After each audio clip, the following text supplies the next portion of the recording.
Hello বন্ধুরা, তোমরা কেমন আছো? আমি তো ভীষণ ভালো আছি। আজকে তোমাদের জন্য বিকেলকার নাস্তা হিসেবে এনেছি পাস্তা। তো যাই হোক, আমি ফ্রিজ থেকে এখন বের করে নিচ্ছি ভিনিগার, সয়া সস, আবার ক্যাপসিকাম, গাজর, পেঁয়াজ, এগুলো সব বের করে নিলাম, জোগাড় করে নিলাম। তো এগুলো এখন ঝিরিঝিরি কাটতে হবে।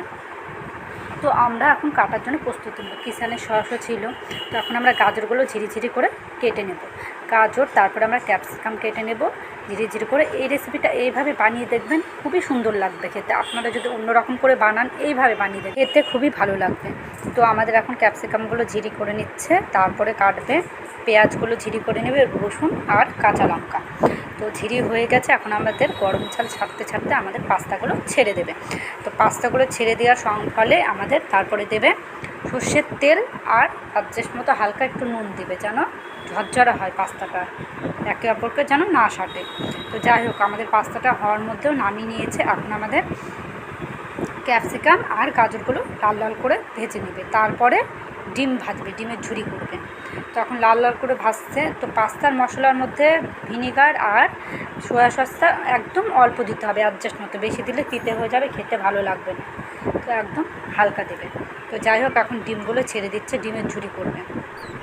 ঝুরি হয়ে গেলে তারপরে পেঁয়াজ, রসুন আর কাঁচা লঙ্কা ভেজে নেবে, তারপরে পাস্তা দিয়ে দেবে এর মধ্যে। তো যাই হোক, এখন ভাজা হচ্ছে। এরকম করে আপনারা বানিয়ে দেখবেন, অনেকটা ভালো লাগবে খেতে।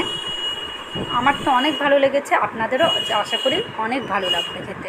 তখন এটা ভাজা হয়ে গেলে পাস্তাগুলো ছেড়ে দেবে, সিদ্ধ হওয়া পাস্তাগুলো ছেড়ে দেবে।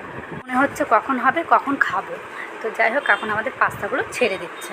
পাস্তাগুলো ছেড়ে দিয়ে এখন একটু ভাজা ভাজা করে এখন আমাদের মশলাগুলো দেবে, যেগুলো যেগুলো আমি বলেছিলাম এর আগে।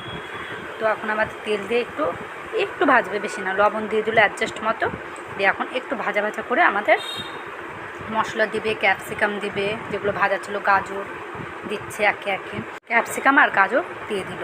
তো এটা দিয়ে ভেজে এখন আমাদের চাট মশলা পড়লো, তারপরে পাস্তা মশলা দিচ্ছে, তারপরে দেবে সয়া সস, তারপরে দেবে ভিনিগার আর সয়া সস একদম হালকা দিবেন, বেশি দিবেন না। বেশি দিলে তিতে হয়ে যায়, খেতে ভালো লাগে না। সস দিয়ে দিল, সস দিয়ে এখন একটু ভাজা ভাজা হবে, বেশ অনেকটাক্ষণই ভাজতে হবে, একটু তেল দিয়ে ভাজতে হবে।